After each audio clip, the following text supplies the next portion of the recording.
explosions going off and all this other stuff, you're not going to be able to hear what people are saying. And my buddy Gary did Saving Private Ryan. Mm, So, you've got that whole opening scene where they're yeah. storming the beach.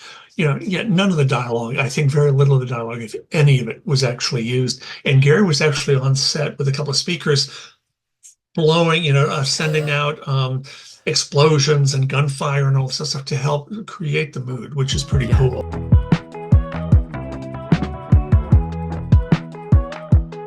What's good, everybody? Scuba Dubert here for Love Music More. If you know me, you know I love audio. And Kelley Baker, this next guest, knows so much about creating immersive environments through his work as a sound designer. And he's worked on some of the biggest films like My Own Private Idaho, Good Will Hunting, Finding Forrester. He's also done claymation specials, and he's done Will Vinton's The Adventures of Mark Twain, among others.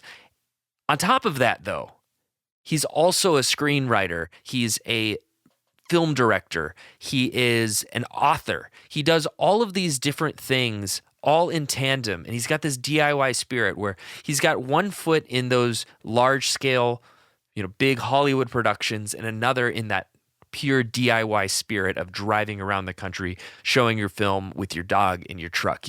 It's that energy that I just thought was such a cool, compelling conversation.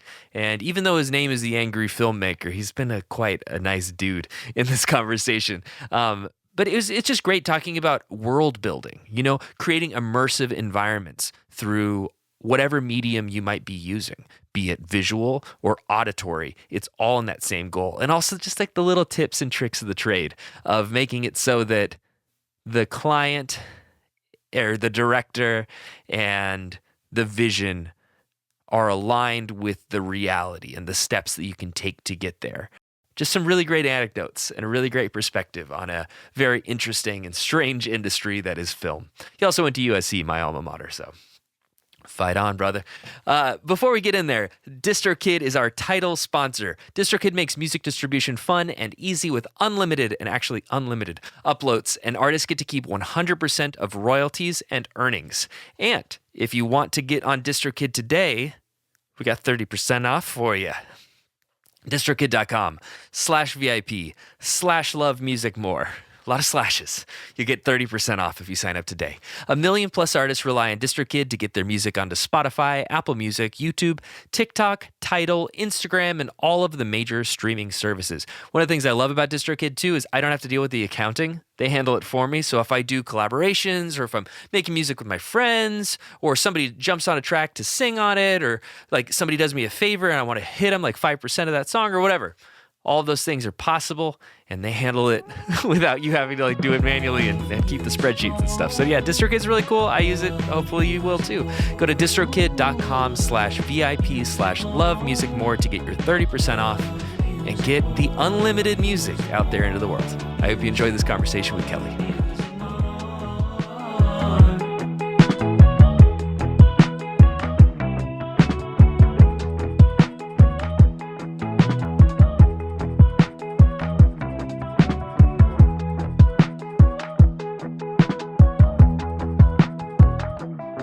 What's good, everybody? I am Scuba Dubert. Welcome back to Love Music More. I am joined with Kelley Baker. Welcome to the pod.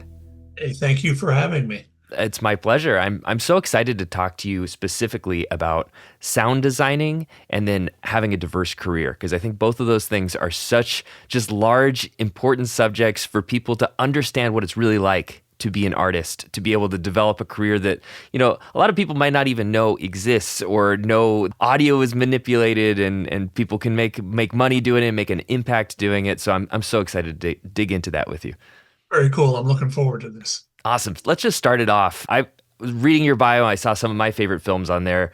Good Will Hunting, Finding Forrester, classic films. In addition to My Own Private Idaho and Todd Haynes' film Far From Heaven. I would love to talk about what sound designing is and how it is distinct from film scoring. What are your goals and kind of what is that just for somebody that maybe has seen that credit on a movie, but they don't actually know what goes into it?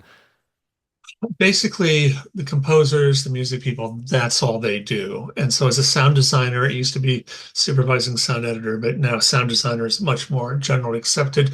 I work with the dialogue. I also work with all the effects. I work with the music and come up with suggestions on things that would be great to have. And sometimes if we have a film where like My Own Private Idaho, we had music from other sources. We didn't have a composer per se on that film.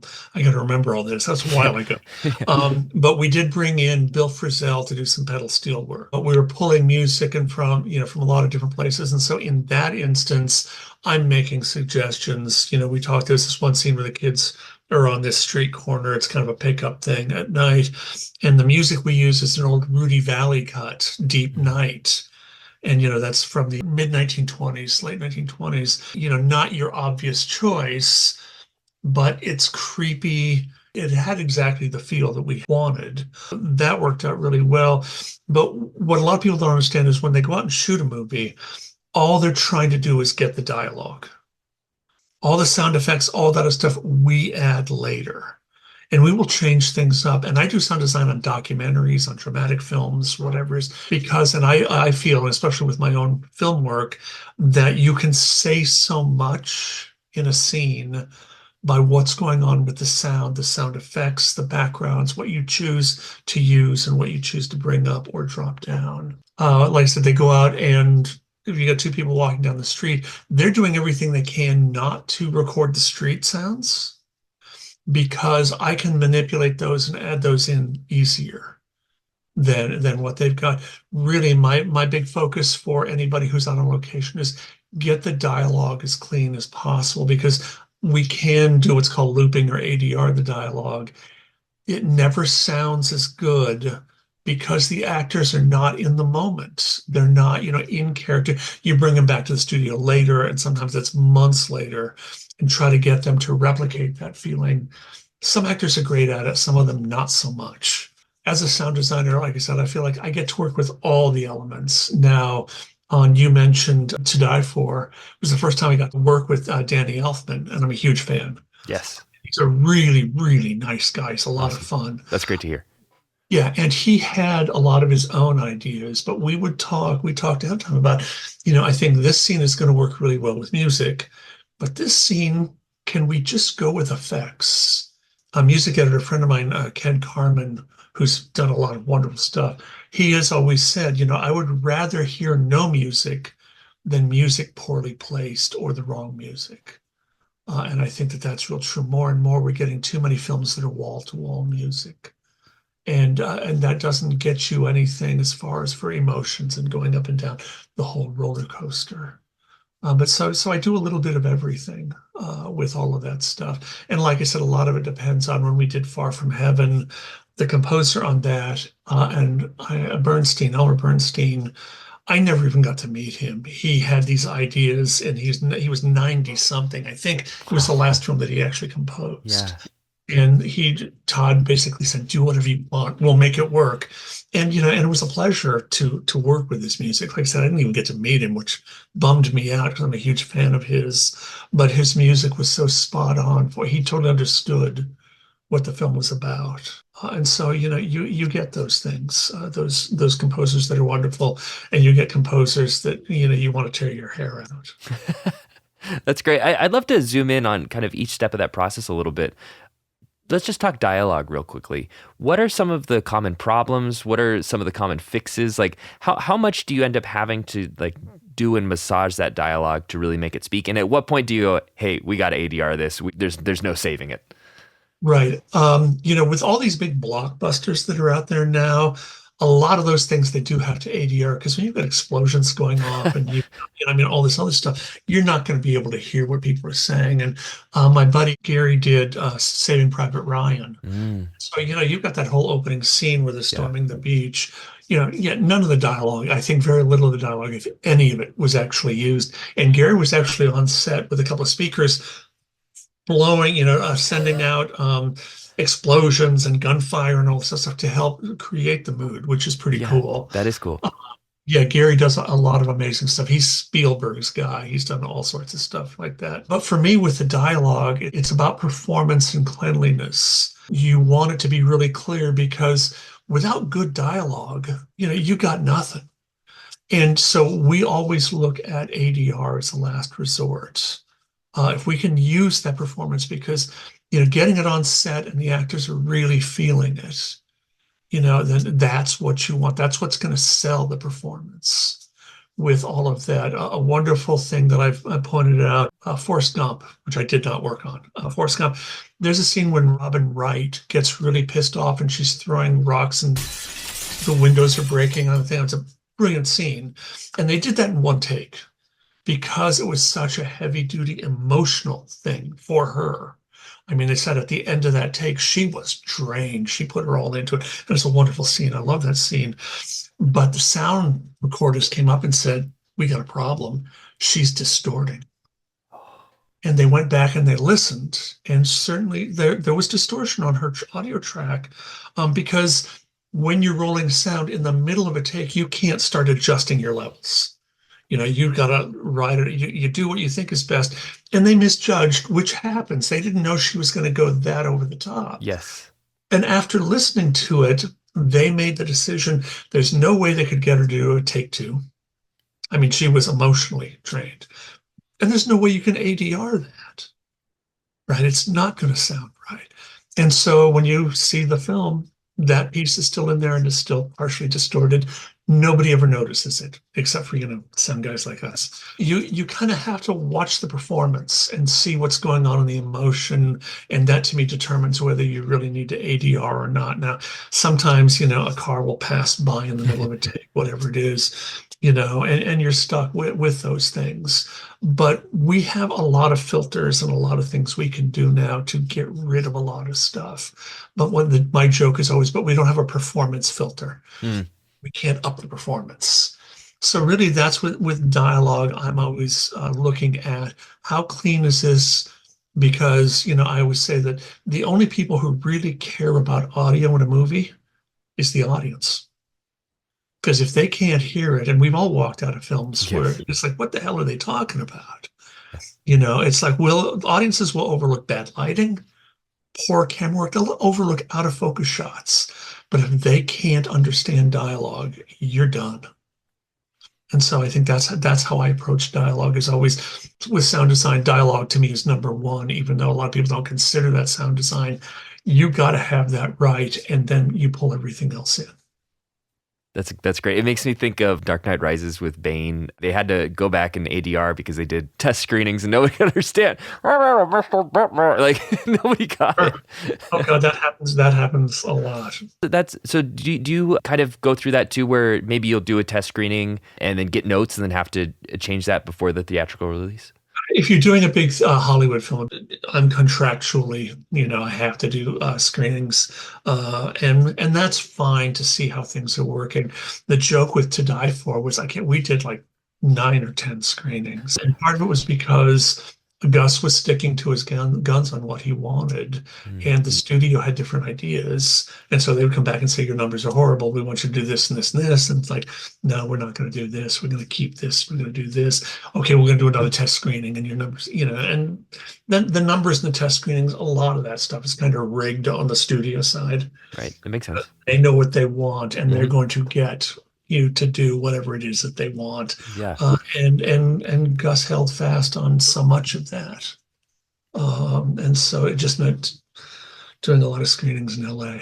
Yeah. No, that makes sense. That must be interesting too for you, because you're obviously the director is going to make the decision, but you're probably just waiting in the wings. Like, are we going to do it? Are we pushing it this direction, or are we sticking to your guns? Like, what is that like? It depends on, Gus and I had 7 movies together. Right. So I can anticipate what he thinks. On one of the films, and I think it might have been Good Will Hunting, we're doing a temp mix for something. We were having lunch. Post supervisor she said, I got to say something. She said, I've never seen 2 guys who collaborate so much and who are so in sync, but you guys never talk to each other. You're both just sitting there, and it's like, and she was like, how is that possible? We both just looked at each other like, I don't know, but we have always been on the same wavelength when it came to making those films. And I feel very fortunate with that. Working with Todd Haynes was another wonderful thing. I could have suggestions, and he really was open to a lot of stuff. That's what you want in a true collaboration, you know? Absolutely. Regardless of what the medium is. But yeah, that is the peak. That is like the point at which we all try to reach. Right. And there are times when they'll say, no, your idea sucks. And Yeah. you know, nobody ever says it that way Uh, if they're smart. But you know, and part of it's just you got kind of go, okay, well, it's your movie, it's not mine. I'm here to do the best that I can for you. But in this business, you can't take stuff like that personal. mhm. You know, and I know way too many people who will argue. And when I was younger, I used to argue all the time too. I always thought I was right. Now, you know, I think that on occasion I'm right anymore. You figure out which battles are, you know, that you want to, you know, what beat you want to die on. But Gus and I rarely had those kind of problems. And it's both, we both came from an independent backgrounds, Mhm. independent filmmaking backgrounds. Yes. And so I think and we were huge fans of each other's short films Great. long Yes. before the features, you know, because I mean, he was here, I was here, you know, I mean, we'd go to screenings and, you know, and hang out and have drinks afterwards and stuff. And so, you know, we developed that kind of a relationship. And before we started, you know, I started working on his films with him. So that helped a lot. In terms of kind of the next part, talking about the way that the environment is interacting with the dialogue, what are some of the kind of ways that you actually do that? Are you out recording in the field sometimes? Are you using sound libraries, some sort of combination? Like how do you actually go about painting that sonic picture? It's definitely a combination of stuff. I've got my friends joke that I've got a very small library. I think I've got I don't know 2 terabytes worth of sound effects, you know, Sweet. which but Yeah. most of my friends were like, "That's all." We used to go out and record a lot of stuff, and there's certain individual things that yeah you have to get. But when I come onto a film, I look at it as like, okay, it's my opportunity to create a universe because each film exists within its own universe. And you can make up the rules. I mean, even if it's set in New York, well, there's certain things you're going to have to do, certain things people are going to expect. I look at my backgrounds and the things that I want to add in that way. Is there a way I can say something with those backgrounds? You know, you've got a shot where somebody's supposed to be just, you know, sitting in their backyard and they're just lonely as all get out. Their world is collapsing. You, how do you show loneliness without, you know, yes, any more films will cue some sappy music or some, you know, but I prefer it's like, what is the sound of loneliness? Well, the sound of loneliness can be a train way off in the distance going someplace. It can be a couple of crickets. It can be, you know, what's the environment? What do you want to say here? And how much can you get away with? I think. And so that's how, you know, anytime I look at a film, and I think most sound designers are the same way, you look at a film and say, what is our universe? What are the rules? You can do the most outrageous stuff if you're in space, because there is no sound in space, right? Right. Realistic. You Yes. pick up all this stuff. If Mhm. you're doing something like, you know, The Hobbit or some of these other things, you know, it's wide open. In my early films as a sound designer, I did a lot of animation. And that was great because there is nothing there but the voice tracks done in a studio. And you look at what they've drawn or animated or whatever, and that is your key. And I get into trouble when I say this all the time. Uh-huh. When I did The Adventures of Mark Twain for Will Vinton, one of the first things I did is I went out and watched The Dark Crystal because Hmm. that had just come out. And I hate that fucking movie. Watch my language here. No, you Um, don't have to. yeah, and part of it is because it's a neat movie. I love the Muppets. I mean, all that stuff. I never felt like I was in a different environment. Okay. Yeah. Felt like they just put a couple of, you know, oh, let's just throw a jungle in, or let's just throw Uh-huh. this. But it never felt real to me. And so when I did the Mark Twain film, even though it was all animated and takes place in 1910, but it's a fantasy, I used a lot of real effects and real backgrounds and combined them with other, you know, supernatural stuff or other fantasy stuff. And to Yes. me, it was like it needed those things put together. And I felt like they just didn't get that in the Dark Crystal. And that's why, you know, I said I did like that because I, you know, Yeah. walked out of it thinking, okay, there was nothing I could use. Yes. to create the world that I wanted to Isn't create. it funny though how sometimes the anti-influence can influence you as much as the influence like, oh, I don't want to do that. So now I actually know where I'm going. Absolutely. And I always tell people too, and I do stuff that doesn't work all the time. And I learn more from that. It's like, and when I'm in the studio and I say, can we try putting this and this and this together? The one thing I do not ever want to hear is, well, that's not going to work. It's like, no, no, no, show it to me. And then we Yeah. can maybe tweak it a little bit and maybe it will work. And if it doesn't work, I'm fine. We'll move on. Uh-huh.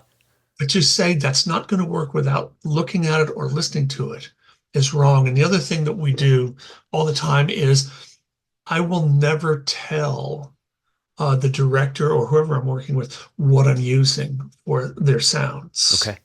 Because a lot of it is, and when I did the remake of Psycho, one of the things I wanted to add in there is every time you're in the Psycho house, I recorded myself breathing lightly and some whispering and a few other things. And I'm an asthmatic. And so when I recorded some of the breathing, I hadn't taken my medication for a bit. So my Yeah. lungs had a kind of a wheeze to them.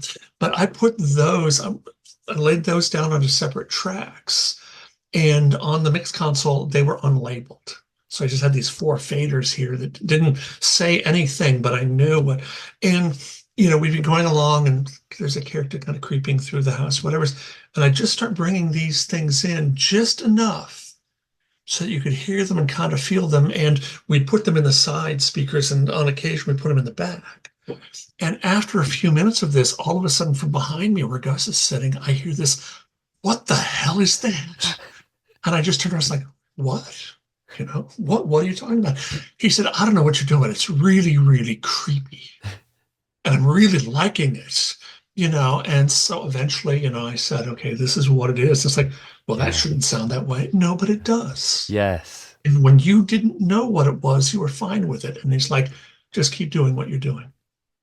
And those are the people you want to work with. Mm-hmm. But a lot of times I have found if you're trying to explain to someone what you're trying to do to get an effect and the stuff you're combining, a lot of people can't reach that far. Yeah.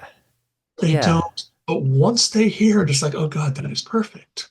Mm-hmm.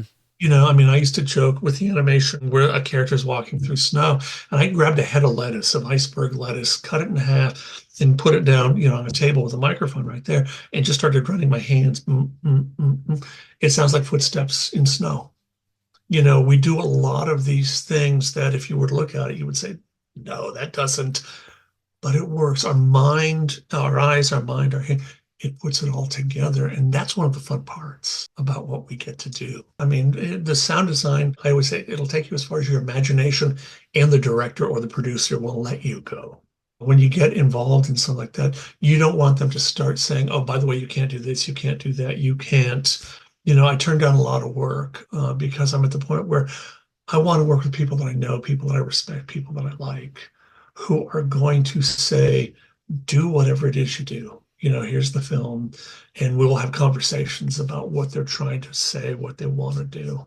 And then it's like, leave me alone. And then, we mix it together and it's like, come in. And if there's things that you don't like, we're going to change them because it's your film. It's not mine. But my goal is to make you hopefully see and hear things in a different way with your own work, right? But I still always have to be ready to say, okay, if that's not working for you, this is what we can do to change that. We can back that off. We can, because there are times when I will certainly go off the deep end. But that's part of the magic though. I found this with a mixing engineer that I used to work with. And that was kind of the moment that I became a mixing engineer is he started to be like, oh, I'm not going to do that idea because they might not like it, or I'm not going to go this. And I was like, that's a bad sign. That means that this whole relationship is kind of narrowed now to where he's not being creative enough. And I try to do that when I'm mixing audio for other people is think like, okay, what is the furthest possible? Where is this music taking me? I'm going to go there. And if they tell me, hey, back it off 15%, great. They say, we got to go a different direction. Fine. But like, I'm not going to censor myself because then why am I even working on it? Absolutely. And you want to unlock. Exactly. So they hadn't thought about that. All of a Yes. sudden, oh God, this really helps. This really makes it. On the other hand, they can say, yeah, that doesn't Yes. work. Totally. And that to me, yeah, that is fine. And like I say, and at this point too, it's since I do so much of my work away from everybody Mm. anymore. Yes. It's let me go wild, let me go crazy. It's much easier to pull someone back from the ledge, than Yeah. to say, no, you've got to be more outrageous. You've got to be, Yes. because people can't do that. But once you start second guessing yourself, that might not be what they want. Hmm. You're in trouble. Okay. And it's why I'm sure you've seen my logo. For Hmm. those of people who aren't, my logo is a finger with sprocket holes running down it. And my feeling is that logo tells you what you're going to get if you Yeah. work with me. Yeah. And people in the past have said, I really don't like your logo. I don't, it's not comfortable. It's not, whatever it might be. That's fine. We're probably not going to work together, and Yeah. we're probably not going to gel, Yeah. with that. And so it's why I love the logo, and the fellow who designed it is because it tells you right up front who you're walking into work I've with. got some big news, everybody. My vinyl record is out. We didn't make a ton of these, so these guys are gonna sell out, and I'd love for you to get your hands on one of them because they're so dope.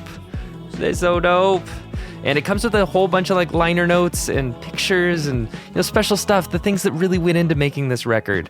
And I want you to get your hands on it. So go to scoobertdoober.pizza or check out my Instagram, pick up your copy. They're gonna sell out. We really did not make very many of these, and I want you to have it. It's like a collector's item. So thank you for supporting my music, and I can't wait for you to hear it actually on physical vinyl. Enjoy the rest of the episode. I'd love to talk more about panning and kind of creating that immersive environment. What are usually the formats that you're working in, like 7.1 or something like that, or kind of how do you visualize panning just from the ground up? Once again, it's part of the universe. It's creating Yeah, the universe. cool. And so when I look at a scene, I don't pan as much as people think that I do. I don't Mm, use the rear speakers as much as, to me, you need to use them where they're appropriate. okay. The speaker I'm always most concerned about is the one up front, because that's the You're right. dial. Yeah. As long as that's coming out to everybody, then, the rest of that is my sandbox. But I don't have any hard and fast rules. I look at something and say, okay, this is what I would like to do with this. This is what I want to do. I've been doing so much more small budgeted independent stuff that half the time we didn't even talk about the Uh-huh. surrounds and stuff because they can't afford it. Mm-hmm. Right. And so Yes. it's like, I'm going to give you everything I can with an LCR, left, center, right, or LTRT, left track, right, whatever it is. Where is your film going to show? Where is it going to Yes. be? And am I going to need to do a foreign mix? Because that's the other thing that I always Ooh, want to know. interesting. Is that because it means that I've got to Uh-huh. fill out the effects tracks and the Foley tracks. Because Mm. if I'm taking out the dialogue for a foreign because they're going to dub it, Yes. it means that the natural clothing rustle, the footsteps, I mean, one of the things that were captured on location, they're They're gone. gone. Right. And so I Everything's have to ADR now. replace all that. Huh. And so I need you to tell me this, yes, we're going to do a foreign, yes, we're going to, whatever it is, ahead of time so that I can build everything out so that when it comes time to do the foreign, I can just drop the dialogue out and you've got a full set of tracks to take to whoever's going to dub it or whatever it is. I try not to let a lot of the technical stuff get in my way Mm-hmm. because I'm Mm-hmm. not a technical guy in Uh-huh. any, my feeling is that's a cool box. How can I use it? What can I Yeah. do? Yes. Right. And I've got a couple of friends who I work with who are more technical. And Definitely. so they're the ones that I'll say, it's like, Yeah. what if I want to do this? And they're like, oh yeah, I can do that for. Yeah. Yeah. And so it's like, I mix the simpler stuff myself, or I'll ride the effects and all stuff, but to do the assigning to get the effects that I want, usually somebody else has to set that up for me Mm-hmm. depending on whatever room we're using. A lot of it has to do with it's great to have 5.1 and 7.1 and all this other stuff, but so many films don't need it. Yeah. Yeah. I Right. I got I did a film for a Lifetime movie for a friend of mine.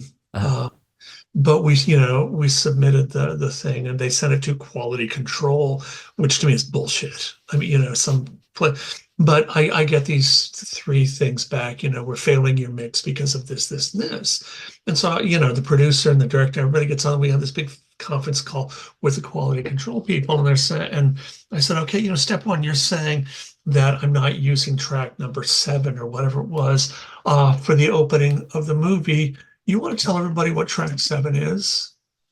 And they said, well, yeah, that's the subwoofer. And I said, yeah, I didn't use it because the opening music is a solo guitar track.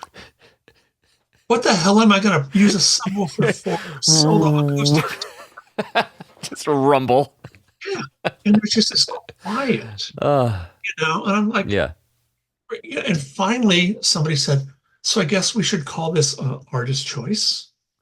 And I said, call it whatever you want, but I should be fired if I ever throw an acoustic guitar into a subwoofer. Exactly. And all 3 or 4 of those things that they said, they were failing. It was all, they were looking at meters or something, but they were not listening to the music, to the mix and watching it. Yeah. And every one of those things, by the time we got to the end of the phone call, I got off the phone, I was just steamed. Yeah. But I got a phone call back from the place that did the quality control, and their person on there was apologizing to me.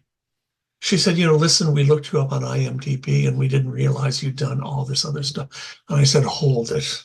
You thought I was some schmuck from Portland, Oregon, who didn't know anything. You look me up, you see all the films that I've done, you realize there's a reason behind all this stuff, And, I said a few choice things, but I said, that's ridiculous. Your quality control is a joke, and people should be, if they're going to do quality control on anything, you should have the mix up and watch the movie at the same time. Yeah. And that's what the Dolby people do. When they would send the Dolby person over to the mix studio, they would plug in they'd come in with this attaché case, they really? plug it. You've got like a whole metering thing. And, yeah. And they plug it, and then you play the film back. And, the Dolby guy, he's just sitting there, and it was always a guy. I mean, they might have women now, but there's always guys that I worked with. But they just sit back and watch, and every now and again, you'd kind of look over, and they'd be looking at the meters and then back. And it's like, cool. And every now and then they say, could you stop for a moment? And then they would ask you something and say, okay, well, can you, it's just, but right through, but they were there having the same experience that an audience would. And I have so much respect for those people. They are approaching it the way the audience will approach it. That's great. And that seems not like the way the modern world is now. We are so luffs and meters and loudness and targets and I get it, I suppose. I mean, I still love analog. We talk about music. I still listen to vinyl. Yes. I still listen to, I mean, I've got a couple of analog machines around here someplace, recorders and stuff. I still love the feel that you get with analog. Yes. Is digital cleaner? Oh, absolutely. There's nothing, but it's also colder. Mm-hmm. And so there are times when it's just, I still love analog. Yeah. I'm old. What can I say? I think you're right. The difference between being old and being right. Yes. In terms of translating, going from the studio, the mixing board to the theater, are there things that change when you kind of go into these different screening environments? Because like every theater is a little bit different. Like what's that like? It's always disappointing. Okay, yeah. No, I mean, there's a lot of theaters that really have nice state-of-the-art stuff. Totally. But then I guess there's fewer now than there used to be.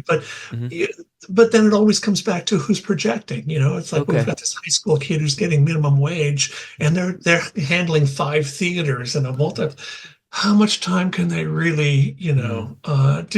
I always tell people, the film is never going to sound as good as it did in the studio. And so, and I see that with my own films all the time.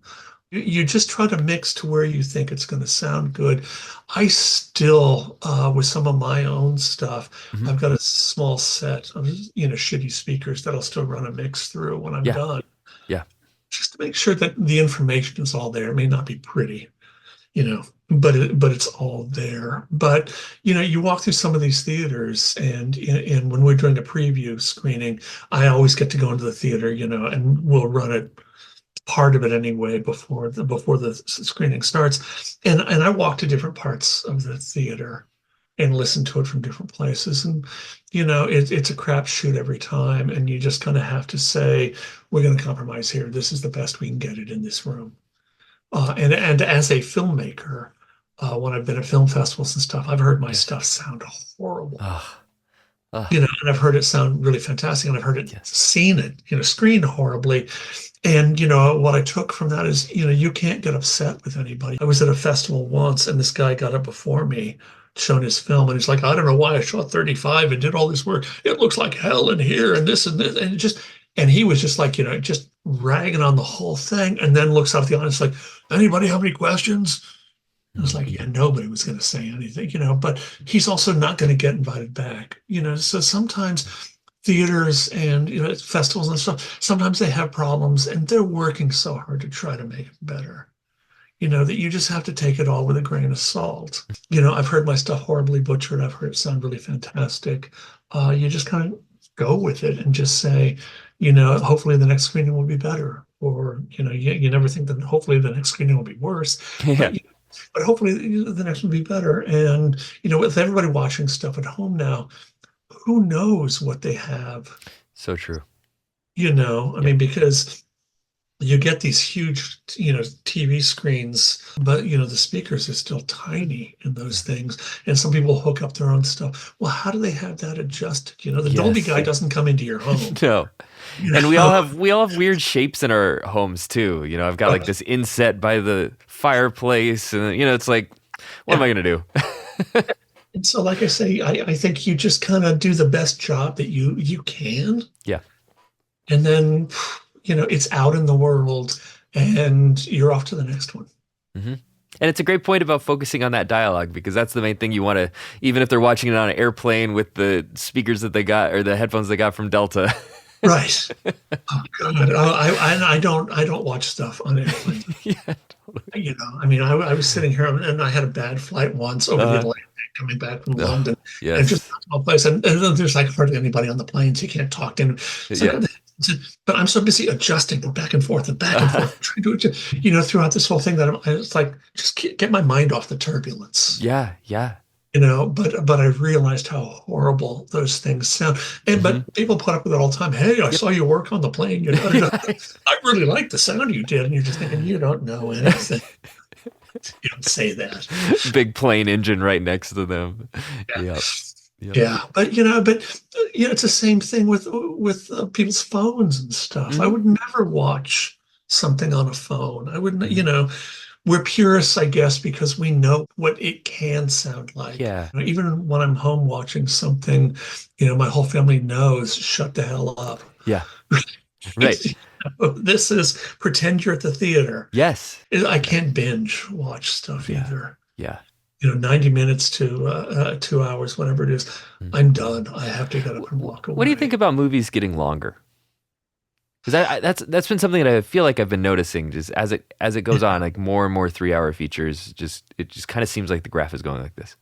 It does, and with some of them, I don't see the point. Especially if you watch a film that came out and it was 2 hours, and then the director gets their cut, puts all sorts of stuff back in. I always watch those things saying, well, God, I see why it was taken out. Yeah.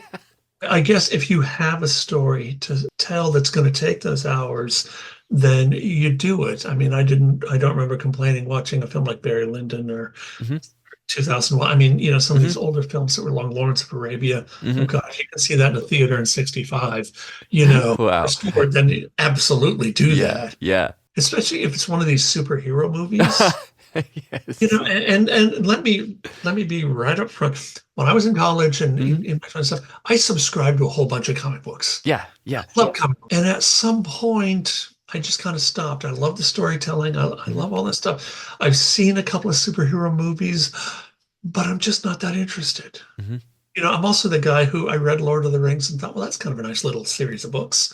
And I've never gone to see the films. Really? Wow. Yeah, I thought the books were interesting.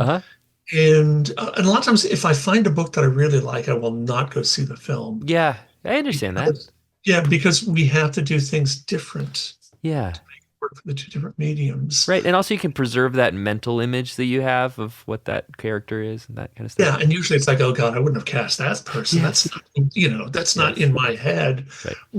What is? I'm also still a big reader. I mean, I'm always reading books. There's some films that people talk about so much that by the time you do go to see them, and it's not anybody's fault, but you're disappointed Mm. because people have pushed this thing up onto a pedestal, pushed this thing up onto, whatever it might be. And so I find myself, the bigger the film, the less interested I am in seeing it, which is a Hmm. weird thing to say, I guess. Yeah. Yeah. But I'm still watching European films and smaller stuff. Those are the things that still really appeal to me. And the bigger, and I think I wrote a piece in Substack that you might have read. I'm not a fan, or no longer a fan, about going to these places where it's all noise and this and for your attention stuff. And I don't want that Yeah. anymore. I mean, I see why some people do it and do it, but Mhm. I want to sit back and watch a film and enjoy it and think about it and Mhm. not be pushed to the back of my seat. Yes. And films are getting longer. They're also getting louder, They are getting louder. Yes. Good point. and that's Right. not good. When I go hear music anymore, I Mhm. have earplugs that I put in Mhm. just to salvage my hearing, what's Yeah. left of it. Yeah. And I don't want to have to do that in a movie. I know. I felt that too, where I've been in a theater. I'm like, I need my earplugs. This is ridiculous. Yeah, I Yeah. take them now, Yeah, I do no too. matter what, just I in do too. case. Yep. Are we really bowling over the audience? It's like we're bowling them over with sheer force Yeah. of audio, but not sheer force of storytelling. Mm-hmm. Mm-hmm. And really when it comes back to it, it's all about storytelling, or it should be. When you walk out of a film, I don't ever want somebody to say, "Oh, I loved your sound work in that movie." It's like, if you really loved it and noticed it, you missed something. Yes. Yes. The acting, and when I go watch anything, that's what I want to see. I want to see the actors. I want to hear the stories. Those are the things that's what a movie is. It's not, in my mind, a movie is still not an event. Mm. Although I did just say, Yeah. the thing about Lawrence of Arabia, Uh-huh. I'm finding myself much more interested in stuff outside of the studio system. Mm-hmm. I guess that's always been that way for me anyway. But I don't think you're alone. I think a lot of people are feeling those same kind of impulses and that feeling of, yeah, getting bowled over by the audio visual. And then you kind Yeah. of leave and you go like, what was that movie even about? Like, Well, should I have been drunk? Like, what's going? and a couple of mixers that I know are now mixing with earplugs in Wow. because stuff Man, is too. It's a buddy of mine was doing The that's Mummy, wild. Uh-huh. and he said this movie is too loud. And he said, I'm in the mix stage, and they keep saying, turn up, turn up. He went and had some special earplugs fitted for him so he Yeah. can get a percentage coming through. Wow. But he mixed a bunch of these big, and he just said, Yeah. I'm saying no now, Yeah. big movies. He said, Mm-hmm. because, when I walk out of here, and it's funny, and you can relate to this, I'm sure, if you're mixing stuff, Mm-hmm. you walk out of the studio and you're exhausted, Totally. Yes. and it's not because the work is that hard. Mm-hmm. It's the concentration Yeah. is that hard. Yeah. I always say when I'm in a restaurant, a bar, whatever, if there's a lot of stuff going on around there, unless you're looking at me, I can't hear you. My hearing Yeah. is degraded to that point Yes. where your voice, it just falls in amongst, unless, I'm looking at you, we're having a conversation. And, I just think that with all this sound, with all this stuff, that part is getting worse. Mm-hmm. But I walk out of the studio and I can hear everything when I'm in the studio. Yeah. I can hear everything, but the concentration it takes for me to hear everything Mm-hmm. is exhausting. Yes. Absolutely. And I love it. I mean, Yeah. I love being in the studio. I love mixing, but the concentration I find is the thing that really wears me out. Totally. Sorry to interrupt this very important broadcast, but it's time for one more advertisement for myself for this podcast. What I'm asking for is for you to rate it 5 stars, share it with your friends. This is like the most important thing for this podcast to grow. So if you want to do this, you go onto the podcast screen, right? You click on the ... on Spotify. Under there, it says rate show, and you go and you click it. 5 stars. If you could do that for me, that's the best way for the algorithms and all that stuff to share it out with the world. I know that it's a lot to ask, but if you could please just hit those 3 dots and then a 5 star, it would really help us out and helps us, get the word out and spread the love of music. So thank you. If you're listening on YouTube, you know what to do. Like, subscribe, all that good stuff. Thank you so much. And here's the rest of the episode. Couldn't agree more. It's a weird kind of fatigue. The ear fatigue plus the mental fatigue. I walk out and I'm like blinking. I'm like, where was I for the last 5 hours? Right. And you're lucky if it's only 5 hours. Exactly. That's true. I try, my thing is I've tried not to sit down for as long, because I've had those stretches where you get up and you're like, every joint is messed up. And you're like, what did I do to myself? Yeah. And I've just been sitting here at a console. Exactly. Yeah, no, and it does wear on you. I've got a very nice chair when I'm editing because I'm going to be editing here I can. Do you have a recommendation? I need to. I've got this crappy thing I got in the pandemic, and I need an upgrade, man. People say, "Oh, you're going to spend a lot of money on a chair," and it's like this is part of my work. So true. And you don't want to get up feeling like crap. And I'll take breaks and go for walks. Mm-hmm. I live in a neighborhood where I can do that. I'll grab the dog and, we'll go for a walk. And it's just, I need the fresh air. I need the moment to, just clear and I say I'm clearing my senses. Yes. It's not just hearing. I agree with that. It's smelling the pine trees and exactly. Yep. Yeah. People might think that sounds funny, but when you start doing this, especially as a living, and I'm got 45 years. Wow. I think I've been doing this for, Amazing. Yeah. And it's, you need to take breaks. And that's why I think people are always, have you seen such and such? Have you seen, and I always disappoint them because I'm saying no, because, at the end of the day, I don't want to go to a movie.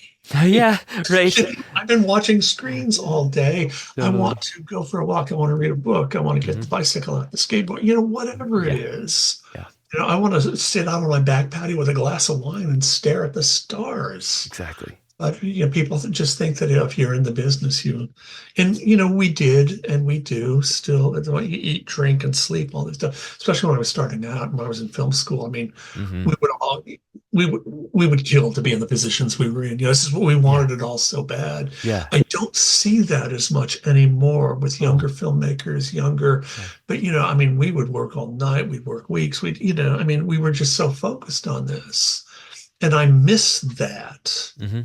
And I miss seeing that in a lot of people that, I think a lot of people are working in the business now for the wrong reasons, being money, fame, all this other stuff. When it's like, it's a business, it's all that stuff, but it's still an art form. Yes. And it's still, there's so many things we can do to test ourselves, to learn more about ourselves. Yeah. I think it's interesting. Recorded audio and the movies are both, they're not that old of art forms, but in our heads, we treat them like they're fully mature. I think it's such a mistake. It's like all of the audio effects have been invented. It's like, no, they haven't. Everything's been done. No, it hasn't. It's only been like 100 years. Come on, pull yourself up and do something new. Yeah. Well, and one of my favorite films, and I show it to classes all the time when they allow me in, I show Fritz Lang's film from 1932, which is his very first film with sound. Okay. There's a lot of sound that's missing. It's creepy as all get. It's about a child murderer. If you haven't seen it, you've got to see it. I don't think I have. Okay. Well, it's one of the great films of all time. And I always tell students, it's like, okay, this film has 3 strikes against it. It's black and white. It's in German, so you're going to have to read the subtitles. And, it's almost silent. The dialogue is there, and there's dropouts and stuff. But his use of dialogue, but his use of music, there's only one cut of music in the whole movie, one song. And it's what the movie is all about. And it's Peter Lorre, who's the child murderer, who's just creepy as all get out anyway. Before something bad is going to happen to a child, whatever it is, he is whistling in the Hall of the Mountain King, which is how he's eventually captured. And it's just him whistling, but it's the only bit of music in that movie. Now, sound is brand new in 32, and Lang had never done sound before. And he knows enough to use music and the whistle in that way. It is a mind-blowing film. And most of the students are like, yeah, it's kind of long. Yes, it's long. Audiences were different, but you look at it visually, you look at it from the sound standpoint, and what is not included is always just as important as what is in there. And that's a great lesson with that movie. If you get a chance, I'd love to Mhm. know what you think I of will. it. And I love how that ties back into what we were talking about of like the full fidelity, the wall of sound, compared to the limitations and the artistic choices that can come out of that. Yeah. Well, and I think that if someone gives you all the money to do whatever it is you want, they're hurting you because I don't need to come up with inventive ways to do something. I can just spend money. Mm. Whereas when we were doing the older films, Idaho, Cowgirls, I mean those films, and we didn't have much of a budget, I think we were a lot more creative. Now, I think that I still bring that to, especially, with a lot of the other work that I do, I think I still bring that to the table. But it's a big difference when you're told, yeah, whatever you need, we'll take care of it, and yeah, feel free to spend money with this stuff. I think that inhibits something in us. And maybe it's that we don't have to push ourselves as much to achieve what we want to achieve. We don't have to think of, because I mean, I think of like American Graffiti. Hmm. I still picture it was Walter Murch and Ben Burt out in a field with two recorders and a couple of speakers, and they're playing the music from that the cars are playing as they're driving by, and Ben Burt is holding this speaker up where the music is blasting through, and he's moving it in front of the microphone so that they can, instead of panning it, they're worldizing it, they're doing it for real, and it's like. I love that visual. I love that image. They could have panned it, but they went back to that original, let's run it through the shitty speaker that you'd find in a car Yeah. and, and run it past the microphone. That film has such a real world feel to me. I think it's Lucas's best film personally, and it's not that I'm a Star Wars hater. They were fine, but that film had so much heart and soul Yeah. to it that I think is missing from his later work. And to your point of that universe building, I try to think of the same thing when I'm like mixing usually larger bodies of work. Right. But yeah, going that extra mile and trying to think of something inventive, being called to do something rather than just Yeah. Yeah, I mean, that isn't that what we live for? yes, We it is. we're creative people. You're hiring us for a reason. Yeah. Let Yeah. us do what we do. Because once again, as we said earlier, you can always say no, you don't like it. Uh-huh. Yeah, We could exactly. also we could also blow your mind. Right. Speaking of staying creative, pushing yourself, I want to talk about the diversity of your career as well. So we've talked a little bit about your feature-length films. You've also worked on 8 short films, documentaries, claymation, and then I also want to talk a little bit about your Substack and your writing career. So how did you balance all of that and find the passion to kind of explore art in that many different ways? Balance is something I'm still working on. Yeah, same. Because I mean, I look at the sound design and all that other stuff as, that's my day job, I guess, if you will. Okay. I mean, it's a cool, fun day job. Yeah. When I went to film school, I went to film school to be a filmmaker. I started, the great thing about USC where I went back then was we had to do everything. You had to learn all the positions, and I enjoyed editing and I enjoyed sound when nobody else really, people just stay away from sound. Mm. And when I got out, I found that was a bankable skill Yes. that I liked. And so I Yes. still edit for other people. I still sound design for other people, but it was always a means to make my own films. So I made the 8 short films. I've written and directed 3 features that I self-distribute. I mean, documentaries, all this stuff. Those are one of the things that I used to tell people all the time is when I'm in a mixed stage, on somebody else's movie, I can do something that's really cool. But whenever I do that, I have to turn around and look at the person sitting behind me and say, is that okay? Is that what you want? Mm-hmm. Because I'm doing this for somebody else. Yes. When I'm doing my own films, I say the biggest difference there is I never have to turn around. Yeah. I get to do what it is that I want to do. And I think that's the expression that I love. And so I started doing the short films, there are 8 of them, because I didn't think I was good enough or ready to do a feature. I mean, too many people come out of school and think, oh, I'm going to make a feature now. Uh-huh. What do you have to say? Mm-hmm. And I think you have to have age to a point, Mhm. to live life, Mhm. to figure stuff out. But I did the short films as a training ground. How much could I do in a single day? How much could I do so that when I went off to do features, I knew how many scenes I could get knocked out. And I mean, I shot all three of my features, I think in like 18 days, 3 6-day weeks. And we just worked 10-hour days. I was not going to work beyond that Yes. because I wanted everybody fresh and, with the money we had. If you're not going to pay overtime, don't work it. Those were incredibly fulfilling. But then, I wrote and directed 3 features in under 6 years, and I kind of self-funded everything, which meant that they had no budgets. I got through all that stuff, distributed the features, took them out on the road. The writing part was I realized I love writing books, short stories, this other stuff, because I don't have to go out and raise money. And Hmm. even though Yeah. I was self-funding Uh-huh. the features, and the last film I did, Kicking Bird, I made for less than $10,000. When I write a book, when I'm telling stories, and three or four of the last books and a couple of them that are coming up soon are collections of short stories. So I'm still making short films, if you will. Uh-huh. I can just sit down in my room here and write, and money is no object. I can write whatever I want, and I always have people say, "Are you going to make these short stories into a film?" And it's like, no, no, these are stories. These live this way, and I think that by making the short films, doing documentaries, working on documentaries, my own and other people's, Hmm. and I'm still making short films, but it all is part of the vision. It is all part of my growth as an artist, which is really important to me to Yes. keep growing. Yes. Right now, I'm in this bizarre spot where I've got a bunch of work for hire that I'm doing both editing and sound design, picture editing and sound design. And I'm trying to find the time to work on my own stuff. So Yes. sometimes the book that I'm working on, the short stories that I'm working on right now that you alluded to, Yeah. that the audiobook version is going to have a full-blown track for every story, So cool.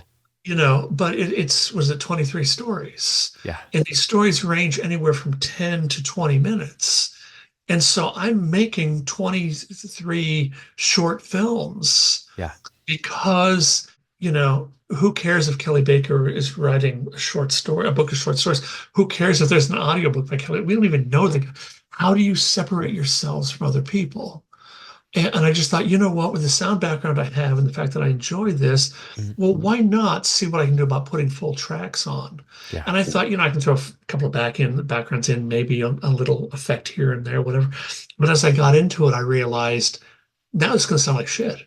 Mm. And so now I need to do a full-blown background sounds. I need to add so much more to this that all of a sudden these things that I thought I was going to knock out really quickly, I've been working on this for a year and a half. Yeah. And I'm trying to get it done, but it's also one of the stories has this guy who hears voices in his head, and there's two different voices that he hears. And so, I've talked to a friend of mine who's one of my mixing buddies. And it's like, will you EQ the voices for me? It's all my voice, but will you do these other voices? I mean, just EQ them what I've Yeah. done, because I think that I've read them in the way I want to read them, but so that they sound not like me reading. Cool. So they sound like, and so Mhm. suddenly everything becomes much more complex. I Yes. think by the time I get to the end of it, I'm going to be happy. Now, if it doesn't go out and sell, then I will devoted, hundreds of hours, and that's, what I didn't realize. But by the time the book is done, as an audiobook, there will be hundreds of hours I have spent doing this, and I think I must be crazy. I'm probably insane, but I know that it'll be worth it at the end for me, if for no other reason that I think I'm adding a different dimension to these stories. And you're seeing an idea all the way through that I think a lot of people haven't, like, we're doing a podcast right now. There are a Right. lot of podcasts that have audio beds. I've spoken to some great people that produce podcasts, but to take it to that next level where it's beyond a podcast, it's beyond an audiobook, it's now some new, exciting, and difficult medium. Yeah, and I was to say that there are no nets here. I'm working without a Yeah, net. yeah, With everything nowadays being so open, everybody is really free to criticize and wants to critique and all stuff, but nobody wants to do the work to put hmm that out there. hmm Yeah, people don't understand. And if people hate it, that's once again, that's fine. I stopped reading reviews and all that stuff a long time ago because it's the only way I can exist. Yes. Is because I do have the kind of mind that, 99 people could love it, think it's the greatest thing ever, and one person is lukewarm. I'm going to walk around for years going, one person didn't love Uh-huh. it. Uh-huh. I mean, that's how my brain Yeah. works. And Yeah. so by not reading or learning any, seeing any of this other stuff, then I try to preserve my Hmm. brain for the next project. And will I do this again? Because I'm Hmm. working on another book of short stories that'll come out next year. And Cool. I'm already looking at that and saying, geez, do I want to do this Yeah. again? Do I want to do this? And I'm hoping that by the time I get this first one done, then it'll be a good enough experience that I want Uh-huh. to say. I don't see the sound as competing with the story. I do see the sound adding to the story. Hmm. It's still my voice doing the readings. And when I do readings, I do try to animate my voice, if you will, do the characters, perform. It's one of my big things with authors now when I go hear authors read. God, authors are usually the worst people to read their shit. And I was just at a reading with a friend of mine, but Hmm. he's just like, and it's like, by the time I left the reading, it's like, I don't want to read the damn book. Hmm. Hopefully, he'll never listen to this podcast. Uh, I Luckily, won't I've say been to a anything. few author readings lately, so they're not going to know who they Yeah, are. there And you the go. rest of them are great. Keep them on their Uh, toes. but when I do a reading, I perform the Yeah. stories. Yeah. And I've got friends who are also writers who can perform their stories as well. And, because you're trying to sell the story. And so I'm looking Hmm. at this also as all of this sound, hopefully, as another way to sell my story, and not monetarily necessarily, that would be nice, Hmm. but to get the story across and get the nuances across. And it's a totally different game and mindset to write a short story than to write a screenplay. Because in a short story, I can be inside the characters' heads. And you can't really do that in a screenplay. You can in some screenplays, and that's much more common. But to do that in a story now, how do I communicate to an audience with a short story? Yes. We're in the person's head, or that we are, I mean, all this other stuff. It's another challenge. And I guess even after all these years, I think I still live for the challenge. And I think that's a great example of, where I hope to be when I'm 45 years into my career too. I'll keep finding things that'll make me excited and challenged and push. And then how cool is it that your best work, it could always be ahead? Why not? Why not? That is my feeling. And Cool. it's always been my philosophy. Yeah. My best years, my best work is still in front of me. Yes. Because I think we need that Hmm. as creative people. We need to think, oh God, let me crank out another version of the last two movies that I did. Same with musicians, Totally. bands. It's like they'll do a couple of records that everybody loves, and Hmm. then the choice becomes, do they follow what they want to do and groundbreak and have everybody say, well, that sucks because that's not like the last two things Yep. where they're really happy. I would rather listen to stuff that maybe my own expectations are not met because I like their earlier work, but I want to be able to discern that they are going down a different pathway. Let's see where that leads them and leads me as the listener, the viewer, whatever it is. I think that that's important. And we don't allow for that. I mean, everybody wants to be a star before they're 30. Yeah. You got nothing to say before you're 30. Shit who you are. Yeah. I mean, it's because you got to live life. Yeah. You have to experience also failure and all sorts of other things and success and all stuff Hmm. to make your work, and these are my touch points, my philosophies. I Hmm. know it's not the same with everybody else, and that's Hmm. fine.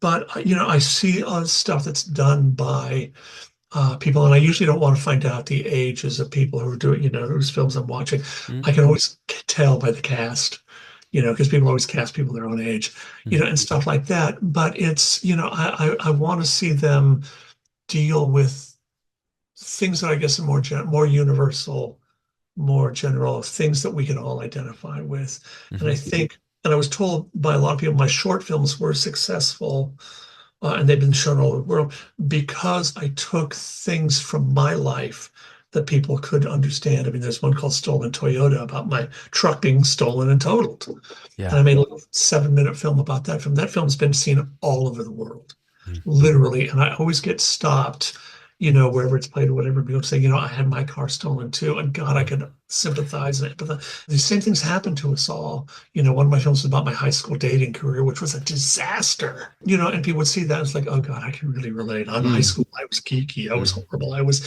So those are the things that I'm always thinking about and looking for. I agree. And one of the things that I've been feeling as I've, been aging is the feeling that loss accumulates. And every year you're going to lose something, someone, and you don't know that when you're young because some people have, tragically, but that's part of just growing. Yes, I just went to my 50-year high school reunion, which is still mind-boggling. Yeah. I didn't want to go to the earlier ones. I went to one or two, but because Mhm. people were still talking about how great high school was or how great college was, and Yeah. people live in that past, the best years of my life were when I was 19, or whatever it might be. That's boring to Yeah. me. Yeah. We all I agree. went through that. Some of it did different things, but why aren't we thinking about once again, the best years of our life are in front of us. Yes. Next week I could be getting onto a plane and going to Paris for 2 months. And I'm totally making that up. I would love to do that, Yeah. but I mean, and to say that spending 2 months in Paris would not be the best 2 months of my life at this Mhm. point, Mhm. how can you say that? I mean, Mhm. we should always be looking forward in our lives and in our art, in our work, let's look forward because that's how I think we're going to and test ourselves. And do you find that people are so afraid of failure? I can't fail, I can't fail, I can't fail. And, and I always just tell students, you have to fail, you need to fail, right? And then just because you fail doesn't mean you're a bad person or you're a failure. It means something didn't work out. Yeah. Now, how can you adjust yourselves mentally? I mean, whatever it is, and know that the next thing you do will be better. That's the way I know if I'm ready or not to do my next album. When I'm ready to fail again, then I'm ready to do it. Because I'm excited and I don't care. I'm going to throw this out to the wind. But after I finish the record, I need some time. There's a buffer period of, I can't put myself out there again. No, it's the same with writing. It's the same with filmmaking. It's the same with all that stuff. We put these things. One of my friends who is a wonderful writer, he always used to tell me, it's like, as soon as you finish something, you need to already be working on something. Yeah. Because if it does go out and doesn't meet your expectations or the audiences, well, you're already involved creatively in something else you're doing. And so it won't hurt as much. It's still Yeah. going to hurt. Yeah, it's good advice. Yep. But but always have that next thing Yeah. going when you're releasing something. And I think that that's a wonderful advice. I agree. I do that all the time. I try and do that though, alternating between long form, short form, albums. So it's okay, let's do some singles or some collaborations or whatever, lower level stuff, less emotional investment. Right, but I think that you can't. We say less emotional investment. I know. And we do. I know. It's like we're in all the way. Yeah, it's so true. This is just something I'm knocking this out really quickly. Exactly. No, I'm not. No, I'm not. I'm putting everything behind it. I know. And I think that that's the joke. People think, oh yeah, you just knock these things out. Yeah, right. And it's like, yeah, no, you don't. Yeah. It might seem like it was knocked out to you because it only took a year. Right. Yeah. Exactly. Whatever it might be. Yeah. But still the time and everything you invest and all the stuff that's up here in your brain. Mm-hmm. I've been failing and being successful for 40 plus years, 45 years. And God, you can't ask for more than that. Yeah. The big thing for me is, will it continue? Can it continue? That's the only thing I think sometimes that I worry about is as I'm aging, and I'm losing friends, I'm losing collaborators. Yeah. People who it's like, it's us against the world. It's, all that other stuff. And so you change inside and you look at things maybe a little more jaded, but you also, and the analogy I use all the time when, people are asking, am I going to go out on tour again? I'm going to hit the road and do those things that I used to do. And it's like, I know at 68, the road in front of me is a lot shorter than the one behind me. And so what I really want to do is spend more time at home in my workroom, my studio, my editing, whatever it is, creating. Because when I'm out on the road and doing things and showing my work, Yep. I can't get any new stuff done. Exactly. And so I know I have a certain amount of time to create, and that's what's really fulfilling for me right now. That's what I want to do. Yes. I want to continue to be challenged. I think right for me now, that's more important than hitting the road again and doing all the crazy shit that I used to do. Yes. And that's all, a lot of that's chronicled in my book, Road Dog, the 7 years I spent, touring the country, showing my work and meeting crazy people and doing dumbass things. I'd never known, I'd Hmm. never had Mount Moonshine before I hit the road. Now you know. Yes. Now you know. And Uh, uh, I know different types of moonshine and how they taste differently. hope you never went blind. Have it? Yeah. So I have one. I have one last question that I want to ask you. The show is called Love Music More, and so I always like to ask the question: why do you love music? What is it about it that keeps you excited? That keeps you coming back to creating these audio soundscapes and immersive realities and little universes?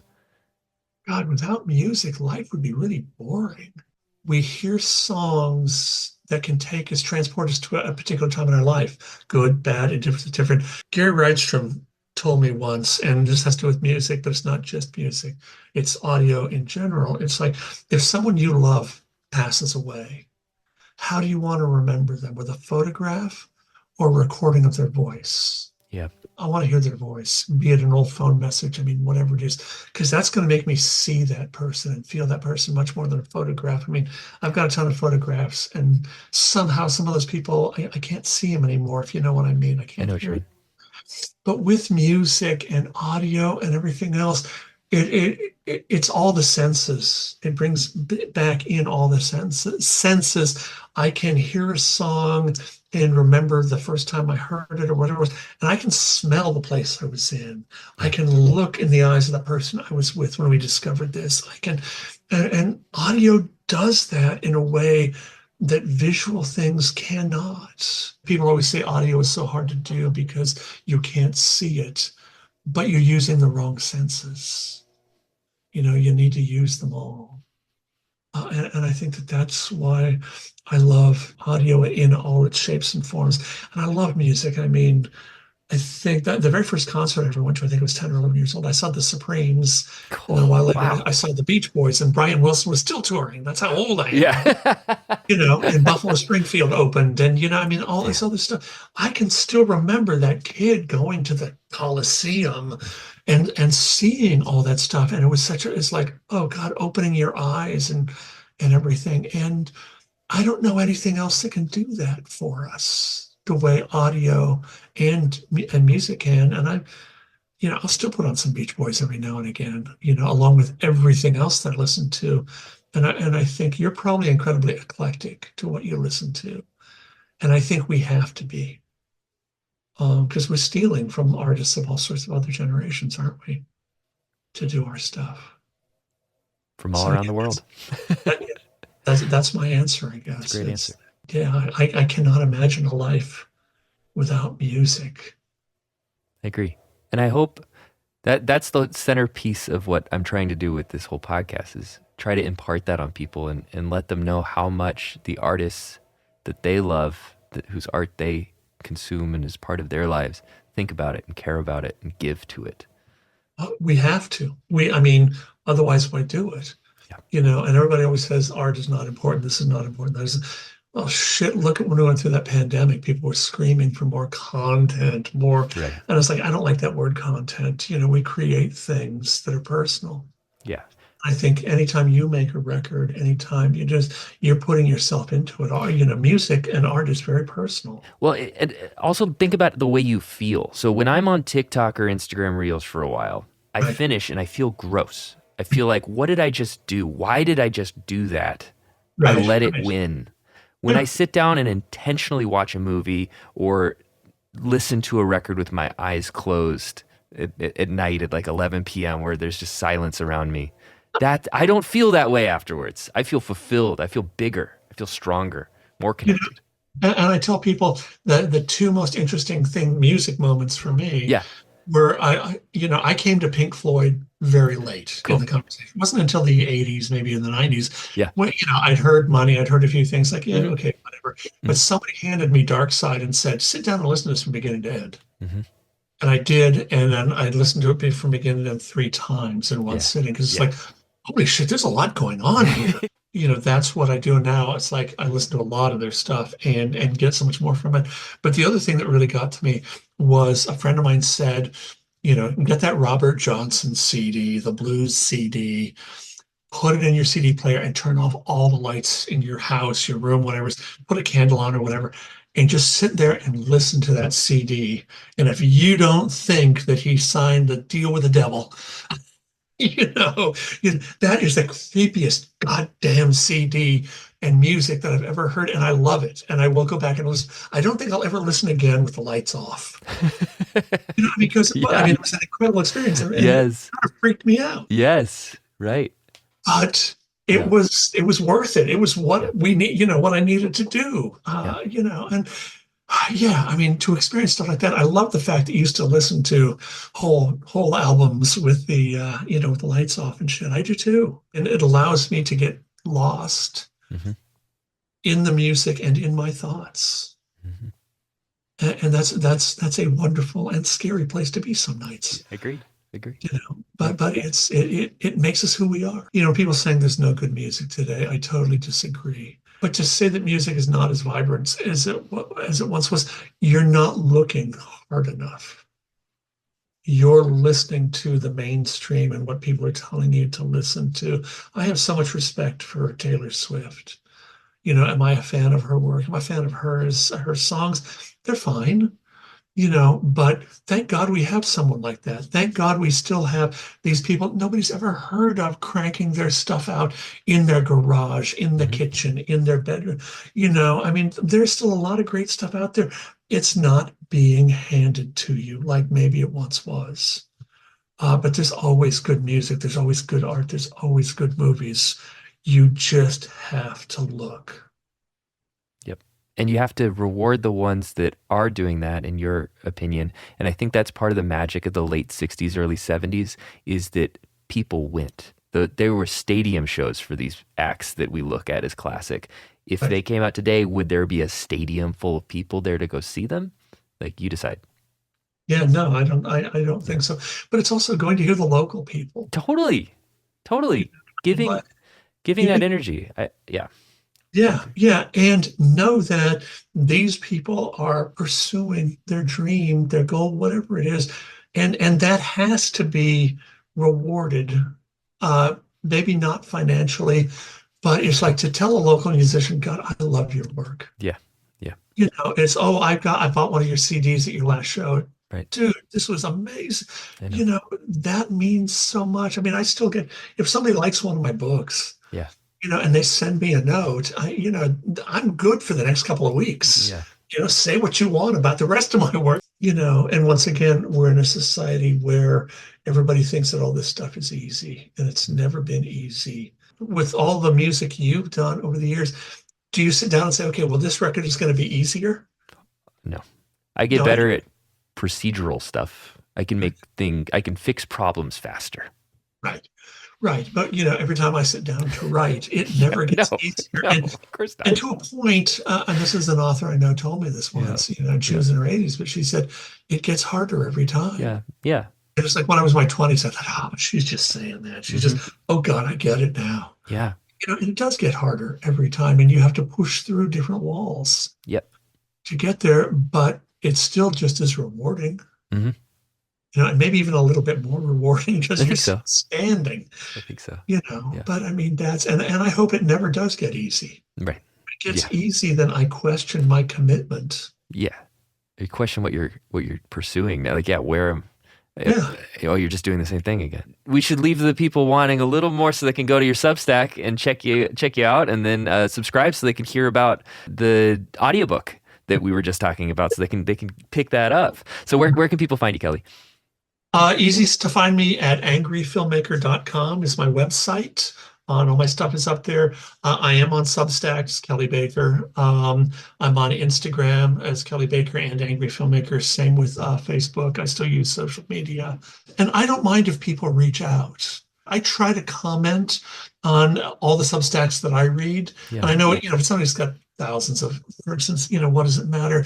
But sometimes it matters a lot. Yes. I'll try. I don't just hit a like button. Hmm. I want to send a note Yeah. saying, it's like the piece that you wrote about the Beatles.